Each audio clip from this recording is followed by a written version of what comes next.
Okay, everybody, I'm back for another time out and coffee break, and I wanted to share some stories with you today. And we'll see how much I can do in the time that we have together. And I will start, I guess, by telling you a story or two from my adventures and journeys to Africa. I went to Africa in 1994, and it was a time when there was a lot of turmoil going on in my life because I had lost a friend and they had committed suicide, and I was just sort of lost for a little while. And I wanted to get away from the world as I knew it and sort of, get away from everything for a little bit and explore where my mind was and my heart and soul was. So I decided to pick up and take a trip to Africa. And I went through all the procedures of getting ready to go with the passport. And, I think I had to make a couple of flight arrangements. But other than that, I didn't do a whole lot more because I was just sort of going solo and going international for the first time in a big way by myself, and which I needed to do. So I went to Africa, and I ended up starting out by leaving JFK in New York City and flying to Athens, Greece for a quick stop before hitting Cairo, Egypt. And Egypt was amazing and scary at the same time. There were a lot of broken down buildings, a lot of rubble that had not been cleaned up or removed. I don't know if it was from some kind of strife and stress and political upheaval in the area, but I did not feel safe or very comfortable there for the most part, but it didn't stop me from roaming around and seeing things like the pyramids or hopping on a camel or something like that. And I found that there was a lot of Americanized windows there. People who lived in Egypt were just interested in American way of life, I guess, and collecting items for their house, toys, clothes, whatever. They were interested in, the Western style. And I noticed that. But there was also a lot of militia around there with bayonet rifles that did not make me feel safe. And anyways, that was how I started my trip. But the real story I want to share with you is going from Egypt into Nairobi, Kenya. I wanted to go on safari and see all the animals in their natural habitat. And so I flew into Nairobi and I registered at the embassy.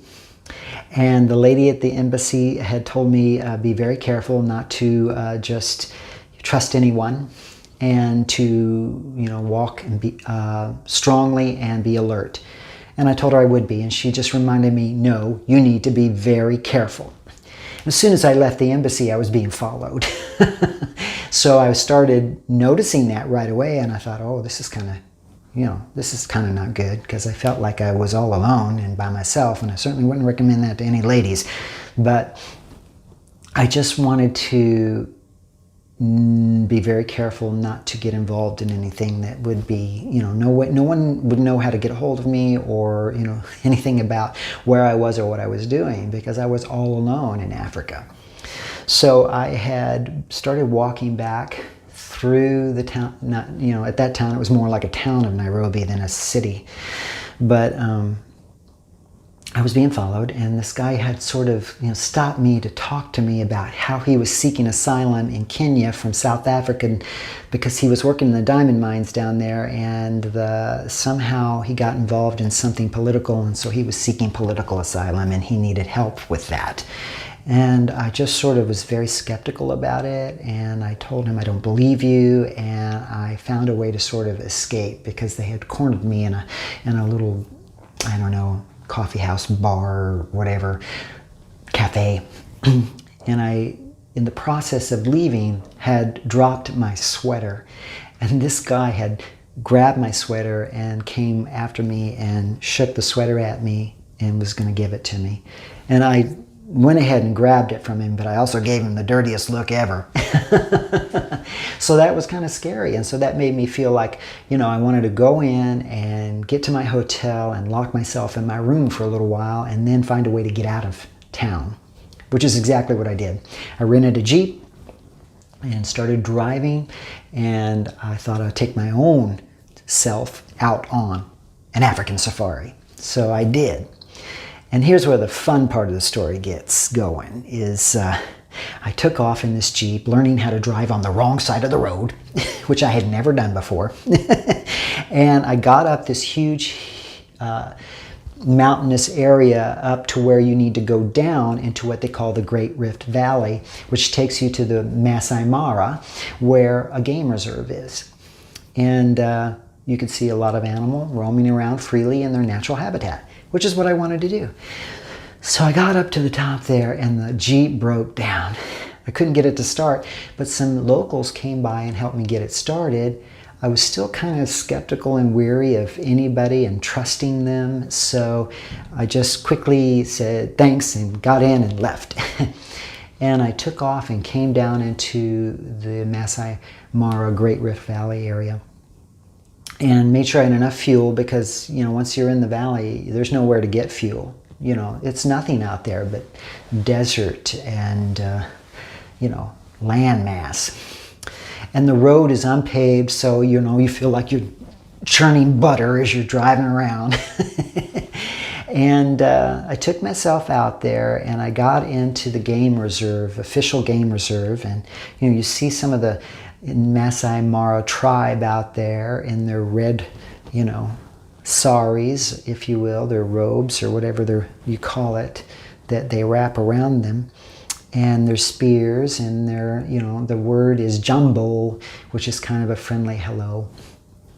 And you go out, and I started seeing things like giraffes, animals like giraffes and elephants and crocodiles and hyenas, and I was so excited. This was really what it was all about for me, is just getting away from the world as I knew it.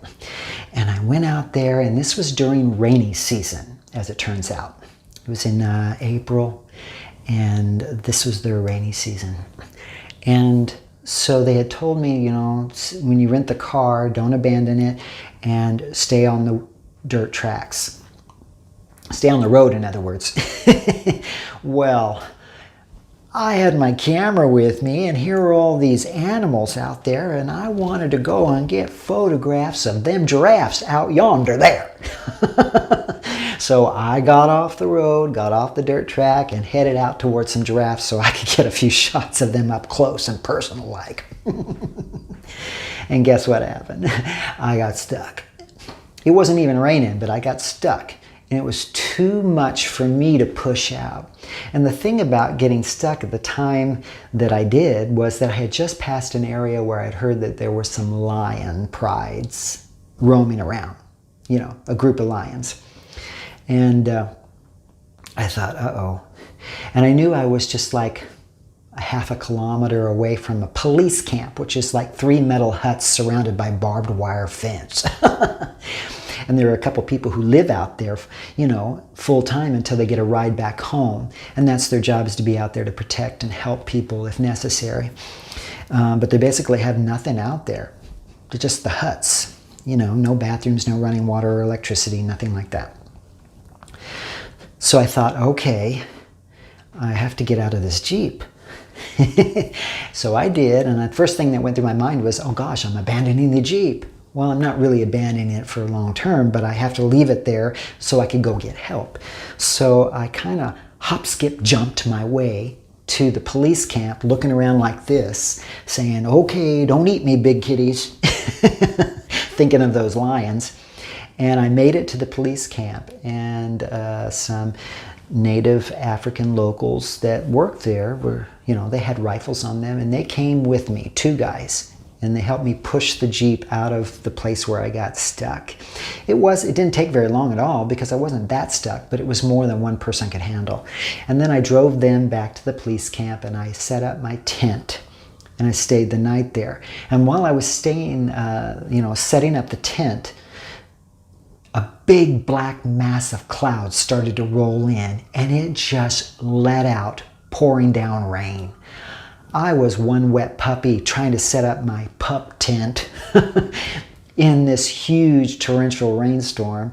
But once I got in there, I just sort of collapsed. I was totally exhausted from, worrying about abandoning the Jeep and getting eaten by lions and being safe and sound.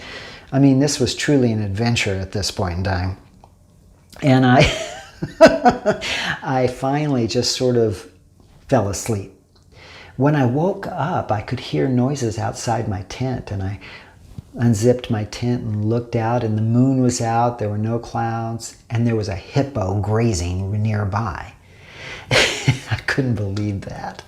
It was just amazing. It was really a hard experience getting to that story and to the end of that part of the story anyway. But boy, that was a lot of things to put in your memory book and say, I made memories on that one. So that's my, getting stuck in the mud in the middle of Africa story that I wanted to share with you today. Hope you liked it. If you liked this video, give me a big thumbs up. Don't forget to hit the subscribe button and the notification bell, and I'll let you know when future videos come about. Until then, I look forward to seeing you next time. Have a good one. Bye-bye.